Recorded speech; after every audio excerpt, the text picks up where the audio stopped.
Hello, ഇന്ന് ഞാനൊരു അരി പരിചയപ്പെടുത്താവേ. എല്ലാവർക്കും അറിയുമെന്ന് എനിക്കറിയില്ല.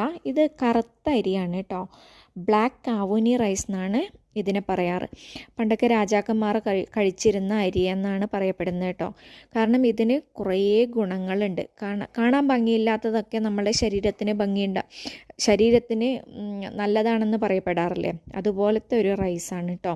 അപ്പോൾ ഇതിൻ്റെ ബെനഫിറ്റ്സ് എന്തൊക്കെയാണെന്ന് വെച്ചാൽ ആൻറ്റി ഓക്സിഡൻറ്റ് നല്ലോണം അടങ്ങിയിരിക്കുന്ന റൈസാണ്.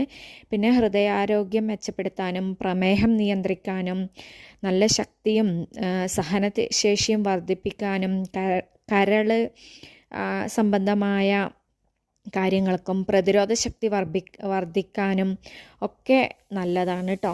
രക്തസഞ്ചാരം മെച്ചപ്പെടുത്തി അതിനൊക്കെ നല്ലതാണെന്നാണ് പറയാട്ടെ റൈസ്. ഇത് ഞാൻ 2-3 പ്രാവശ്യം കഴുകിയതിന് ശേഷം ഒരു അരമണിക്കൂർ കുതിർക്കാൻ വേണ്ടി വെച്ചു. അതിന് ശേഷം നല്ലോണം കഴുകി ഒരു 5 വിസിലടുപ്പിക്കുകയാണ് കേട്ടോ ചെയ്യാറ് കുക്കറിൽ. അത്യാവശ്യം കഴിക്കാനൊക്കെ ടേസ്റ്റ് ഡിഫറൻസ് ഒന്നുമില്ല, കാണാനൊരു ഭംഗിയില്ലെന്നേ ഉള്ളൂ, പക്ഷേ നല്ലതാണ് കേട്ടോ. എല്ലാവരും ഒന്ന് ട്രൈ ചെയ്ത് നോക്കണേ. ബൈ.